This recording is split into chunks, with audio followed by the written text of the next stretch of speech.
right, welcome to another episode of Draft Room. I'm Tom, and today we have the Chief Curator of the Huntsville Museum of Art, Natalie Mead. Natalie, thank you so much for being here. Welcome to Draft Room. Thank you so much for having me. Like I told you, this is my very first podcast. I know, I was completely surprised by that. I can imagine you're quite coveted to bring in and have conversations, but I feel honored that you are here and your first podcast. So Yeah, absolutely. I can't wait to get started with this conversation. okay, so before we jump into some of my questions, I really want to get into your background and how one becomes a curator of a museum. So talk to me about that a sec. Okay, so if I was talking probably to like a group of students at a university, I would say networking, kind of being in the right place at the right time.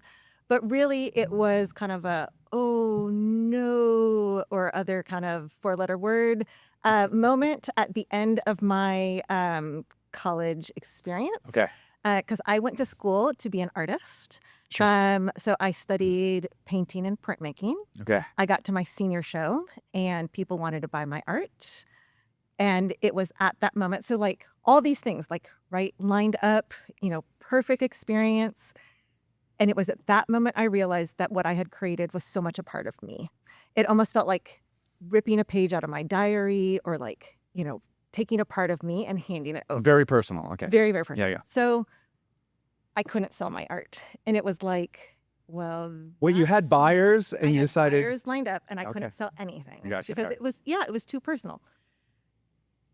And that's not gonna, pay the bills. So I at that point thought that what I wanted to do was so I still wanted to stay in the arts, definitely. I had studied art.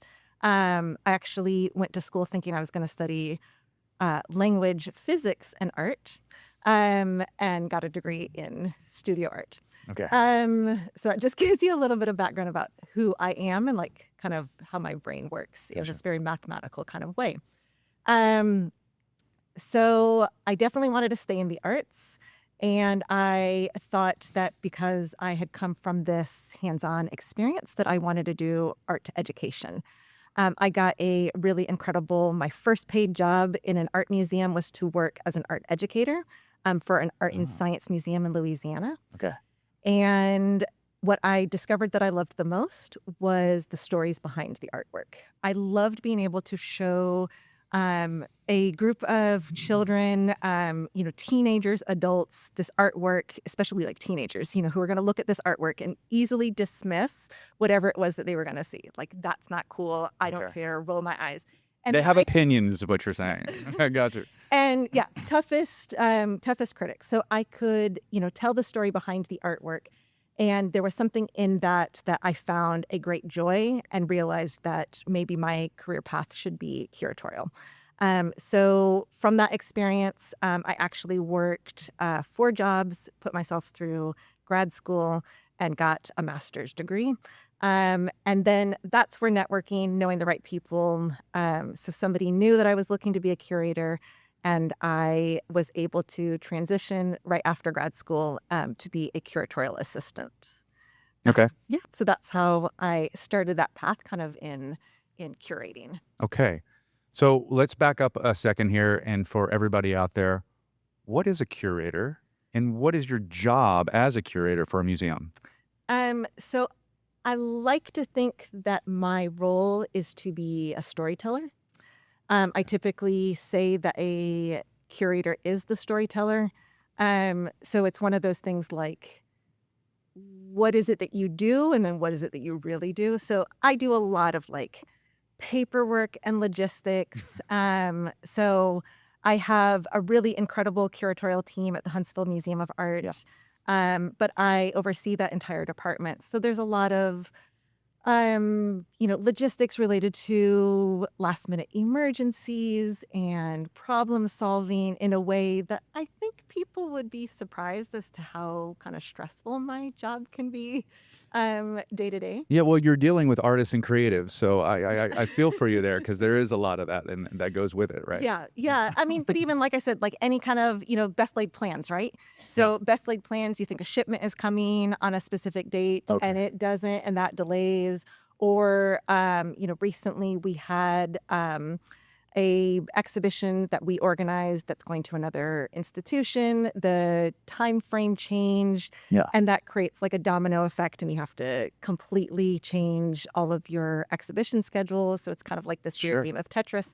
But in terms of that kind of curatorial role, again, I'm a storyteller. So I'm the person who is selecting and picking the works of art Yeah. and putting them together in such a way as to not create a pretty picture. I'm not decorating, I'm not designing. I am approaching it from like a narrative perspective, and how do these works of art kind of talk to one another, Okay. and how do they talk to you as the like audience member, the visitor who's Visitor. Yeah. in. Okay. Because to me, like one of the worst things that can happen is if you come in and you look at something and say one of two things. Okay. That's a pretty picture, or my kid could do that.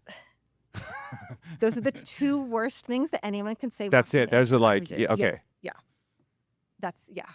So because, I mean, really, like, that is a pretty picture is dismissing the kind of narrative and the story that's going on with the works.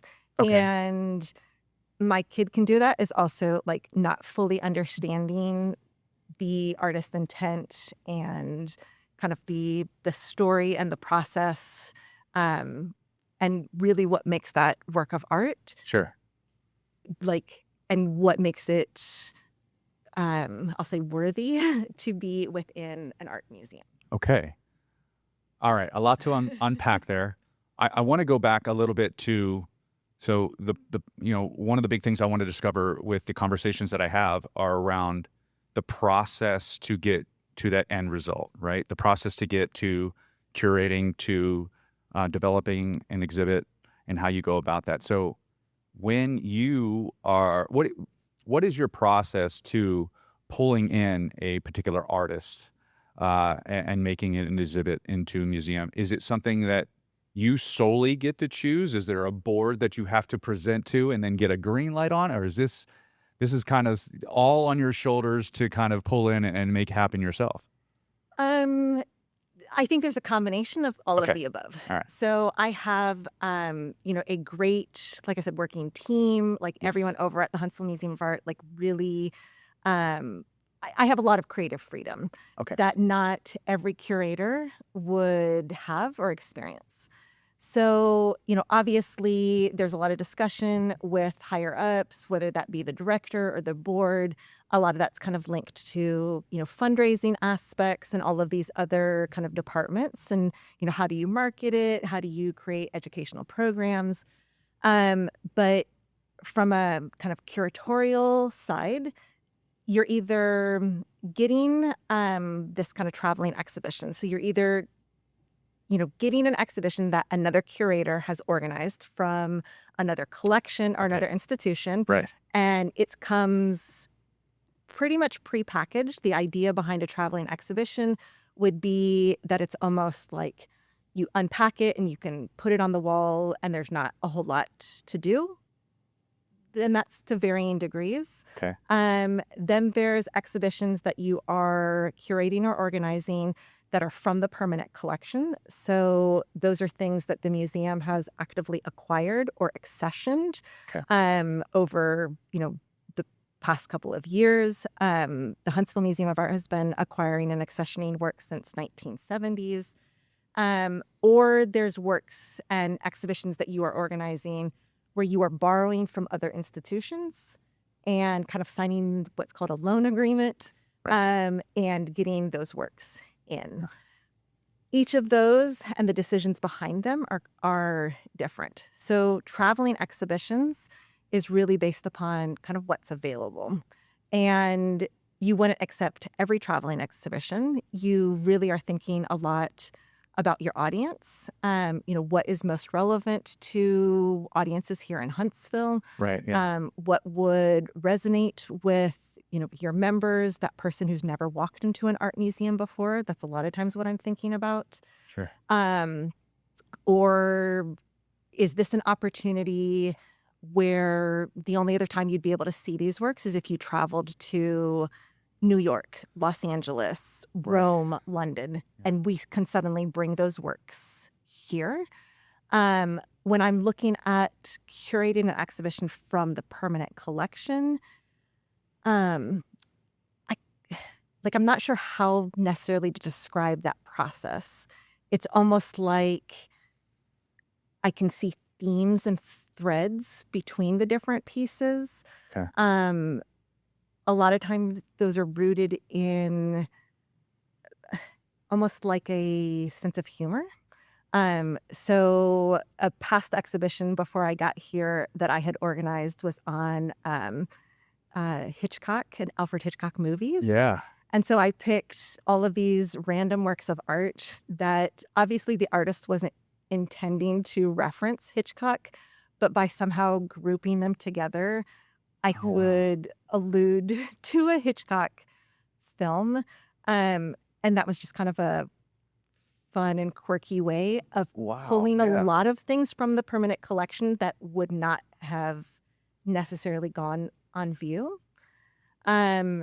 And then when I'm organizing an exhibition where I am pulling actively from other institutions, that's really coming from a point of view where I have come up with a like a story or a theme that I think would only work for our audiences, Okay. but would not work for any other, like if I was in Boise, Idaho, Right. that show wouldn't work. Yeah, because it's a totally different, audience. It's totally different. Like, Do you have a persona for Huntsville that you think resonates with us more than any other place? so I think in general, Yeah. I think most institutions in our region, the Southeast region, Yeah. are probably dealing with the same kind of persona. And I would say again, talking really general terms. Sure. Yeah. It is somebody who doesn't necessarily seek out art. Yeah. Right. Or who thinks that art isn't for them. That thinks their kid can Yeah. do. I mean, thinks that their kid can do, or thinks like, so maybe it's, coming from this like education background. I don't want you to think that you are going to get hit with a pop quiz. You don't right. have to know anything about art. And you can literally walk through an entire art museum, even the size of like the Met or the Louvre, Yeah. and go, I didn't get anything. Right. And that's okay. Yeah. Or you can walk through it and say, like, I hated every single thing that I saw. Sure. Because that's a like a visceral reaction. Like that's okay. But that potentially has gotten you thinking. And then potentially if you've gone through and seen those works or another work of art again, you may have a different kind of perspective. Do you find you want to combat that reaction? And are you trying to curate based upon maybe trying to change the minds of people who have a first visceral reaction to something and they don't like it, or like they said, they think anybody can do it? Is there a sense that you try to curate based on trying to answer that, or try to help people not have that opinion anymore, if that's worthy, a cause of trying to go down that path? Is that something you try to do, you think? I mean, maybe to an extent, like maybe not like consciously. Right. So certainly at like, a museum like the Huntsville Museum of Art, there is what I would consider a little something for everyone. So if Impressionist art, early landscapes is your thing, Right. those are on display. If you want something more kind of interactive and contemporary, that's also on display. Sure. So I really do try to think of kind of a balance. Like we got a lot of great feedback when we did a recent exhibition on punk photography. Right. Yeah. It brought in a new group of kind of visitors to the museum. Yeah. But it also meant that we were met with kind of old time supporters who just didn't understand, Sure.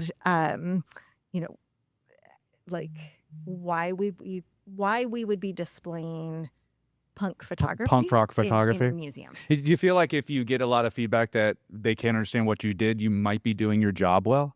I mean, maybe. So, like a previous institution I was at, we would have these. We called them response journals. So Okay. they were like prompts or questions that the visitor could like actively like write a response to. Okay. And I looked at a historic gallery that was set up to look at the post-Civil War time frame. Yeah. And I started adding contemporary works within this setting. And so the contemporary works within this setting really reframed the historic works. Okay. Kind of to be more about race. Right.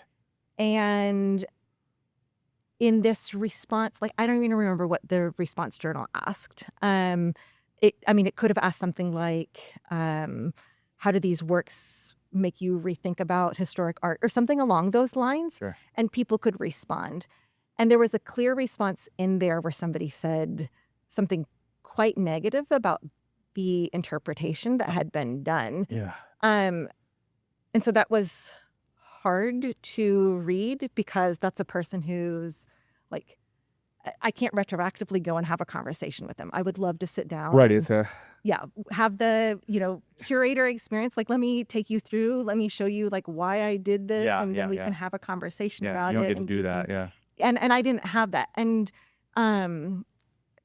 ultimately what I ended up doing is having to kind of internally forgive myself for not having that ability to have that conversation, and to know that even if that person left angry at what I had elected to do, Mm-hmm.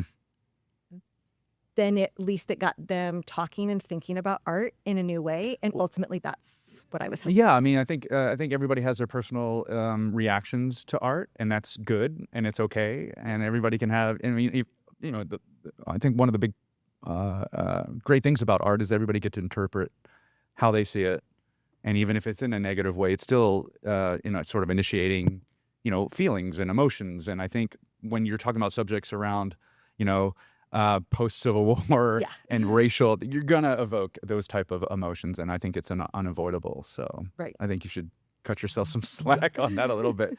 You mentioned before a little bit, and I want to get into one of my questions here about not having to have a huge background in art or in understanding of theory, history, on, and being able to go to a museum and still appreciate the exhibits that you are putting together. And I wholeheartedly agree. I think that's absolutely what art gets to do.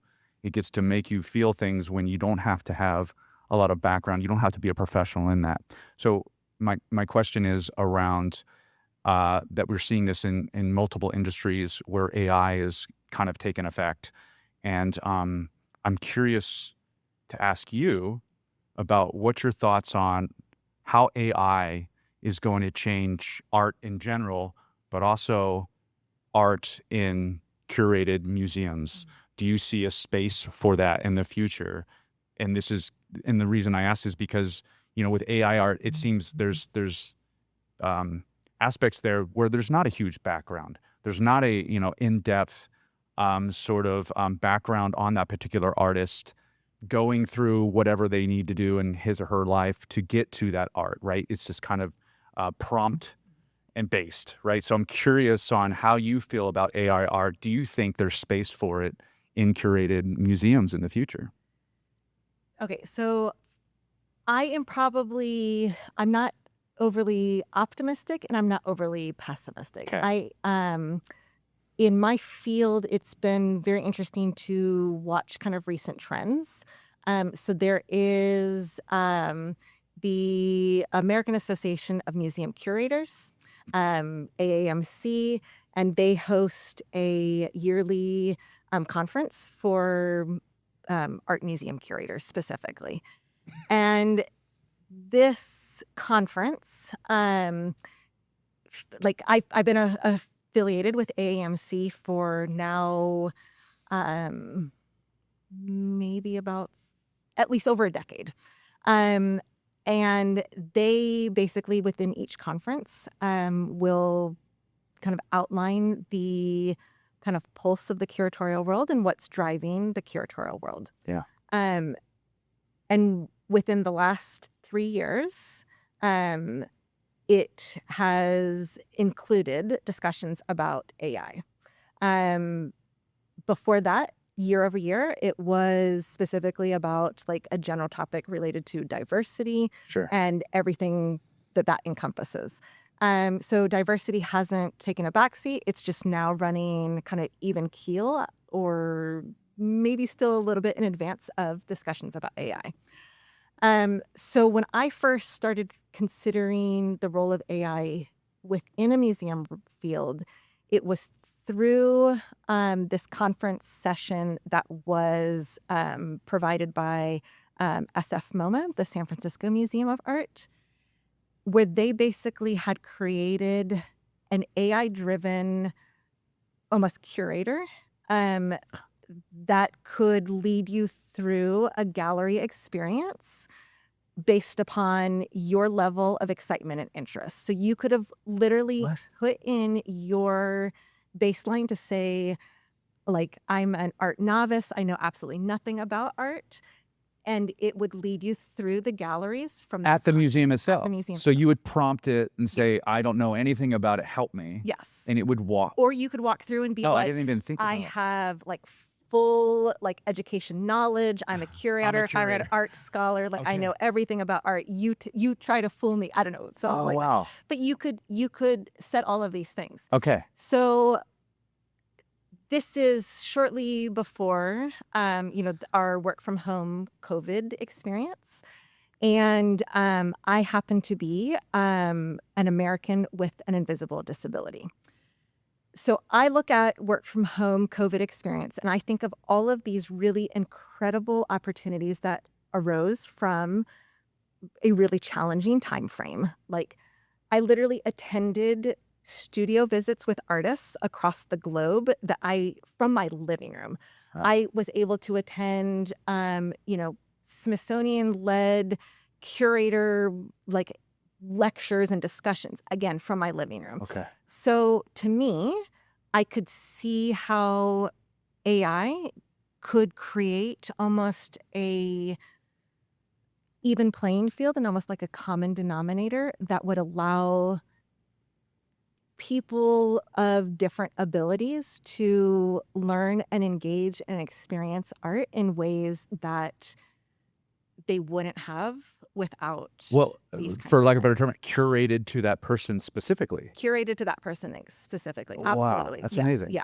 So, me personally, though, like I think the only times I've really experimented a lot with AI, like on occasions, I will throw something out there to be like, this is what I am organizing. Give me suggestions for titles. Yeah. Like Right. title suggestions, like, because that can almost like, the cover of a book, it can make or break the way somebody wants to experience, your exhibition. It's that thing that's going to potentially lead them in. And on occasion, they've been really helpful. Sometimes Sure. they're really Yeah. goofy, but would the Huntsville Museum of Art entertain art on the walls that was developed by an AI agent? so I think that would really depend on how much is like through the hands of the artist, Right. or how much is through the hands of AI. So Right. there are artists who are using AI. I've Sure. got a great friend, an incredible artist based out of Chattanooga who is exhibiting in like Los Angeles, who started using AI before I even really knew what AI was. Okay. Yeah. And he does it in such a clever and engaging kind of way. Yeah. Yeah, I don't know. Like I've seen like peer institutions. There's a museum in Louisiana again who just recently had an exhibition Yeah. that was all based in AI, Okay. but it's still artist's name and then what like What AI platform is more they like a used? tool, Okay, yeah. right? Like Like acrylic Illustrator okay, yeah. or oil on canvas. Gotcha, Like yeah. it's like That's the oil medium. and canvas and Gotcha. chat GPT. I don't know. Yeah, Like yeah, yeah, yeah, something yeah. like that. Okay. Like All right. and I think that's really clever and really creative. Yeah. Um So it seems like there's space being carved out for this potential explosion that might happen later on, I do. but cautiously almost, right? Yeah, I mean, I think more and more museums are somehow incorporating Yeah, it yeah, okay. in like even into the day to day, like even into like general operations, but even more so in that kind of creative aspect. Okay. So for me, until greater issues related to environmental concerns are addressed, it's hard to think that that's like an active everyday Gotcha. kind of tool. Okay. All right. Give me your white whale for an exhibit to pull to Huntsville Museum of Art. Well, so I'm actually super excited because this year Wait, tell me you captured your white whale? Is that what you're about to tell me? Yeah, because there is an exhibition. So when I was, interviewing for the position, Yeah.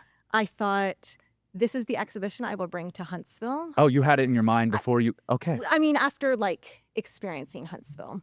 Okay. And I even basically said, if I don't get this job, I want to pitch you a exhibit because it will only work here in Huntsville. It's not like kind of designed for any All other right. institution. Drum roll, please. Yeah.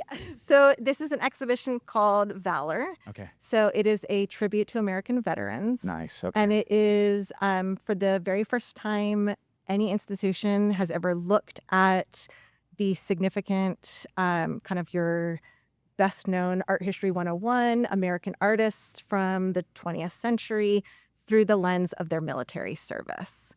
So it will feel like a kind of survey of American art exhibition, but there are so many artists that because of their military service, it actually either led them down a specific path to be able to become an artist, or it led them down the path to create the works that we like recognize within like American art history. So like Richard Diebenkorn is a really kind of well-known artist who's based out of California, who would create these scenes of California streets, kind of almost from an aerial perspective, but really like divided into like separate color, not a whole lot of color blending.